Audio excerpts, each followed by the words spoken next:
Good evening, everybody. Happy Friday. Welcome to Fry's Corner Bar.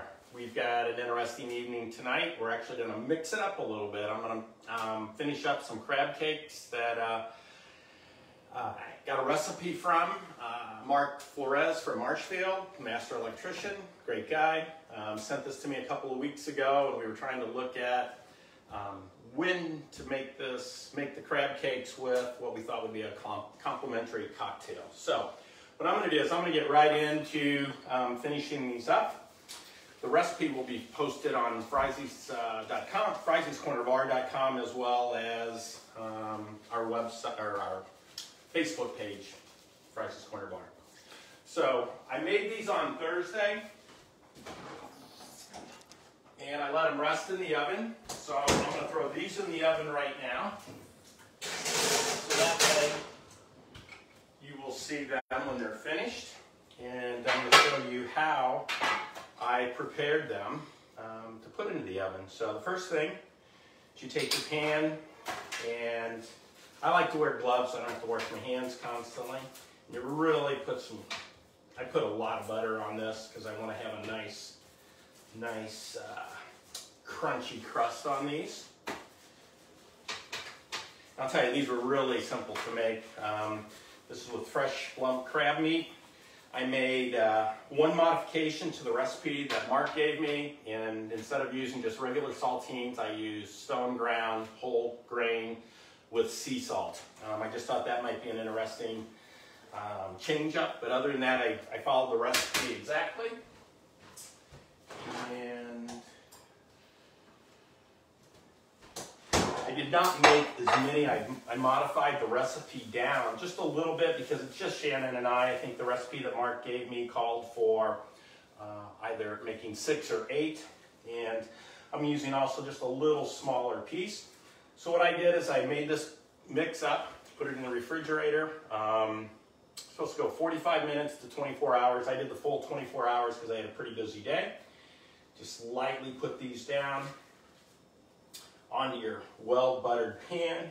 Pack this nice and tight. You don't want to overhandle these because you don't want to mess up the lump of the crab. I guess that's how you'd say that. And I'll tell you about the other modification in just one moment. I just want to finish this up. Smells crabby here, I gotta tell you. Keeps jumping out. It's like a crab crawling away on me here. So this one might be a little smaller. Let me steal a little from this one. Wow.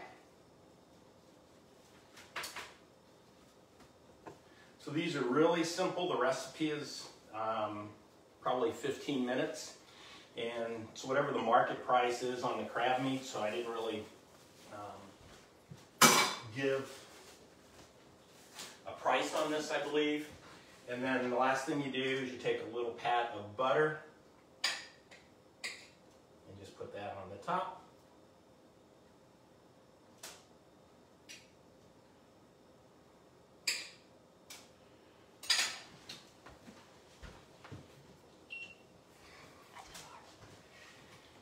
So here are my 4. I have 2 in the oven. That will be ready in a few minutes.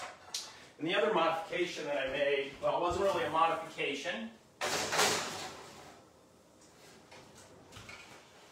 It was, I wanted something to go on top of these as sort of a little topper. So what I did is I made an aioli using Hellmann's mayonnaise, smoked paprika, cayenne pepper, and then I put a little bit of chipotle pepper, ground pepper in there, and then just some regular plain paprika. So it's got a nice spicy kick to it, complements really well with, oh, I also put a little bit of lemon juice in it. Complements really well with the cocktail, goes great with the crab because we tried one out earlier today to make sure that everything really sort of flowed. However, we didn't try the cocktail out. So while these are in the oven, I'm going to turn this over to Shannon, and she's going to go through a bee's knees, which I think you guys will find. It's a simple cocktail. It's got great flavors and taste. So it's up to you, Shannon. Good luck. Hi everybody, happy Friday. So I am going to make a classic Prohibition cocktail called the Bee's Knees. It was actually thought to be created in America, but then they found out by reading some New York Times news report that was actually developed in Paris by the unsinkable Molly Brown. She was a billionaire that would travel all around. She was the one from that did not go down with the Titanic. So I'm going to actually make two different versions of this cocktail. One is the classic Prohibition style of the cocktail, and the other is from a 1948 cocktail book called The Fine Art of Mixing Drinks. And the main reason I'm making two is because I want to showcase the difference. I just wanted to talk a little bit about the differences in gin. So I'm using this Nolet's dry gin for the 1948 version of the cocktail. And then I'm using this Uncle Val's restorative gin for the kind of my twist on the classic version. And you'll the difference between a dry gin and a gin that is not dry is the level of botanicals. A dry gin is going to be much more juniper forward.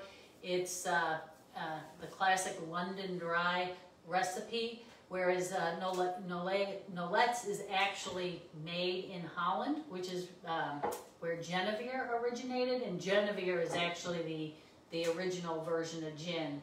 The Brits took the recipe and added a few more botanicals to it and came up with the dry gin.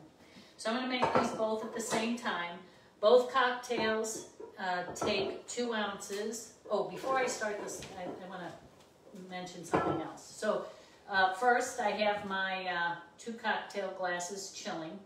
The other thing I want to do is I want to make my garnishes. One of these cocktails takes a lemon swath and the other takes an orange swath.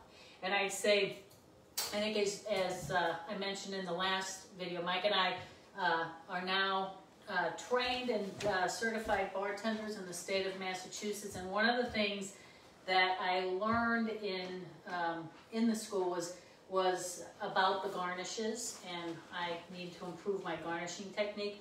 I was always using this potato peeler. The thing about the potato peeler is it takes a very large swipe of the rind, and it actually leaves a lot of pith on the rind. So I actually purchased this OXO citrus peeler, and it takes a much finer swipe. There's no pith on the back. And what I do now is I actually, when I'm juicing my fruits, I take all of the swaths of the fruit, and then I juice the fruit, and then this I'll use in cocktails, or what I'm going to actually do is also candy some of the leftovers. So, and this is also a tool, 2-in-1 tool. It makes the swaths, but it also has a little julienne, so it makes the julienne slivers as well. And while I'm talking about tools, I'm very excited. Our neighbors Dory and Jamie, they own Fourth Cliff tools, and Jamie designed this muddler, and it's a muddler on one end and a icebreaker on the other end. So I'm going to be featuring a muddled drink, and I'm going to use this end to also crush the ice. I ordered my canvas bag already, so that's on the way, so I'm excited about that. And we are also using a local honey, which comes from our neighborhood. Seaside Apiaries distributes this honey, and it is very, I love the amber color. It's dark and delicious. So now I will start making the cocktails. So both of these cocktails call for 2 ounces of the gin. So I'm going to put my dry gin here, and my restorative floral flavored gin.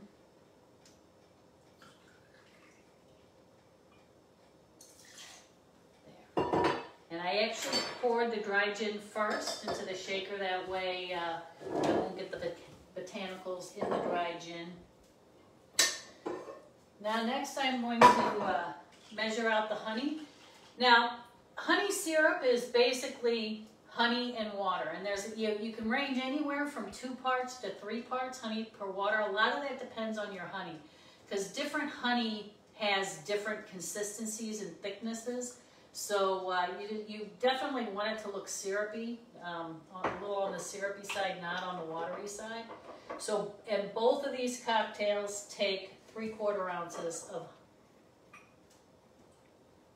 of the honey simple syrup.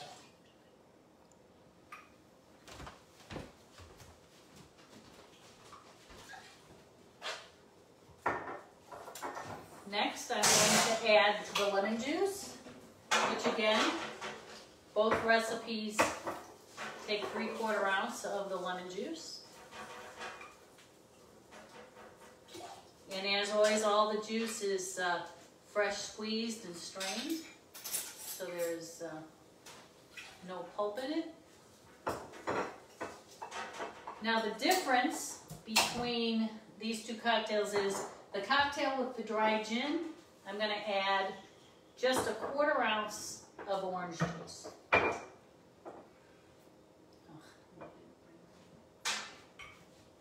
So that's just a dash of orange juice. And then I'm going to add my bitters, and you can use Angostura, but I'm actually going to use this Bitter Truth Jerry Thomas bitters. And this was the other thing I learned in bartending class, was that the difference between a drop and a dash. I had always been putting drops in my cocktails, even when they called for dashes. So a dash is more of a quick movement where you're actually, getting more of the bitters into the cocktail. So those are 3 good dashes in each cocktail. Oh, go ahead, hon. Okay, so I pulled out the first 2 that we had put in, and I have the other 4 in there right now. I just put a little bit of aioli on top. I don't know if you can see the granules of paprika and cayenne pepper and smoked paprika. And so we're just gonna let these cool for a couple of minutes, maybe, because earlier I couldn't wait and I got the pizza burn, on top of your mouth. So we'll let Shannon finish up. Thank you. Okay. So now these are, because they have the juice in them, these are shaken cocktails. So I'm filling my shakers about half full of ice. Now, and the reason I mixed both the cocktails at the same time was so I could shake one and then the other. So this is the classic cocktail.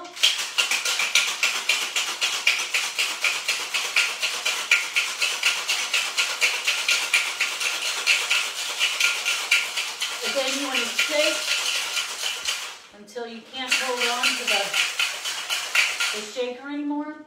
And now I'm not going to open this up. I'm going to set that to the side, because if you keep it in the vacuum, it will not continue to dilute the drink.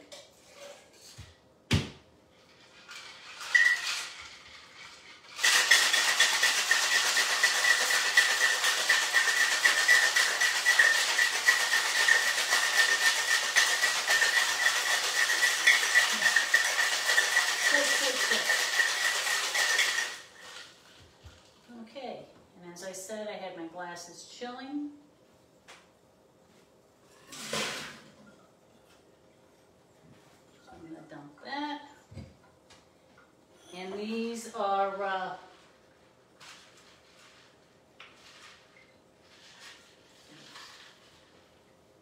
get this section out.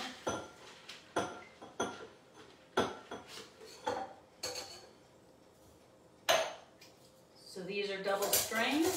So you use your Hawthorne strainer and your tea strainer.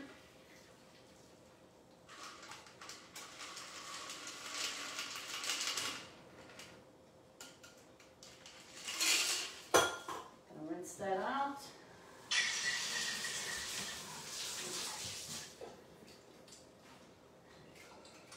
Okay, now this one is orange one, so I'm going to, I think it is, now I got, yes, that's the orange one. So I'm going to, this is the other thing that I was doing wrong, was when you garnish with an orange zest or any zest, you want to take the zest and just squeeze it, and I don't know if you could see it, but you can, it actually, you can see the oils go onto the cocktail. It sure smells good in here, I gotta tell ya. And then I just gotta find my lemon. It's buried down at the bottom. I'm gonna try a bite.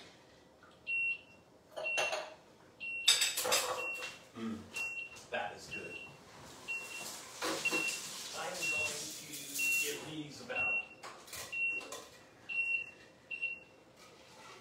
Okay, and this is just the classic. And I'm excited about to taste the difference. So we will taste test these. Okay, I'm going to show you the zest again in half. Get that lemon zest on there, put it upright. Okay, so these are the two classic versions of the bee's knees. One of the other things about the classic, this classic version of the bee's knees without the orange juice, I'm sure you could do it with this one too, is that you can actually just split the cocktail into a champagne flute and top it off with sparkling wine or champagne, and you have a French 75. So you want to come over here? Sure. Which one did I get? That is the 1948 version. Cheers. Cheers. Love you.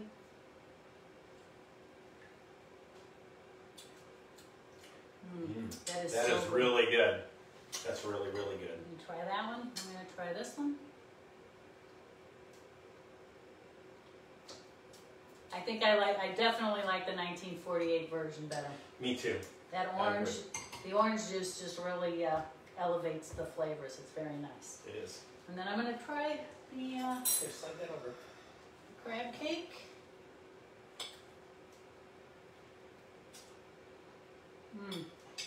Very good. Yes, it is. It's really good. Thank you, Mark, for sharing that recipe. We really appreciate it. We hope you guys have questions, comments. You know, we're always open to recommendations, suggestions that you'd like to see. If you've got recipes you want to share with us and you'd like us to take a look at them, we'd be glad to do it. And thank you, Dory and Jamie, for the muddler. I can't wait to use it in a future episode. And for anybody that's interested, I'm going to post this on the post. So if you're interested, you can order one. Oh, and Dory, I looked at the oyster knife. It looks wonderful. I'd like to buy one of those. So I'm putting my order in for an oyster knife. So thank you very much, and we will see you next Friday. Cheers, everybody. Have a great Cheers. rest of the week.